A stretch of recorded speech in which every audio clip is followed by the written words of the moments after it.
খালি চৈত্র মধ্যে সবজি থাকলে কি হবো? মেলা ভিতরে শ্বশুর বাড়ি যায় না, শ্বশুর বাড়িতে ঘুরে হয়ে যায়।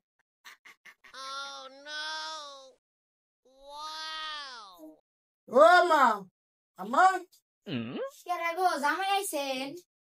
মাছ নিবা নয়? হ বহু জামাই আইছেন তো ভালো হয়েছে। আনের ওষুধ তো বাড়তেই নাই। আঙ্গু ওই দাগে ধান পাইকে একবারে আইলা দিলে গেছে গা। ধান ডি কাটা নাকতাছে। তাহলে মা কাশিটা দেন, আমি তাহলে অল্প কটা কাটে নিয়ে যায়। তাহলে জামাই বাবা দিয়ে তুমি তাহলে ধান ডি কাটা নাও, আমি রান্না বাড়া করি গে। ও তাহলে আমি যাই। শালার ধান কাটবার গেছি, হ্যাঁ ক্ষেতের চতুর্দিকে ঘুরে ঘুরে ধান হয়েছে। হ্যাঁ ও ধান কুমড়োতে কাটনাম দিশাই পেলাম না। আমার হরিয়ে তো রাগি করে নিহি, যাই বাড়তে ধান কাটাম না, ঘুরে ঘুরে ধান হয়েছে। ইয়া আল্লাহ, জামাই নু ধান কাটবার গেল। জামাই বাইন ধান কাটে নাই কে, ইয়া হনি ঘুরে আইলো। যাইছে হনি। জামাই ধান কাটে নাই?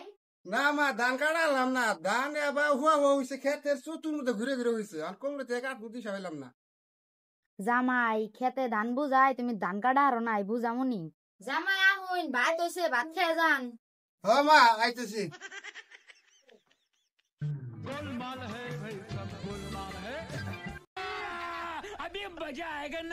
এই যে জামাই ভাত খান। হায় রে হায়, আমার হরি, হ্যাঁ আমার ঠিক আছে লাগ বেশি, খেতে ধান দুইয়া বছর থেকে ধান কাটা আনলাম না, ঘুরে বললাম দশে থালি চতুর মধ্যে সবজি দিছে ভাত খাবার নিকে। এই ভাত যদি আমি খাই তাহলে তো হরিয়ে কব আমারে যে ধান এতে অগরে হরে কাটা লাগবো না, ভাত তো এটা খান যাবো না। হ্যাঁ জামাই থালি ওখানে ঘুরান কে?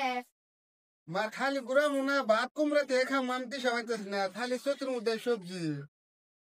জামাই আসলে পাগল। খালি চৈত্র মধ্যে সবজি থাকলে কি হবো? হরে খান্দা না মরবে রে।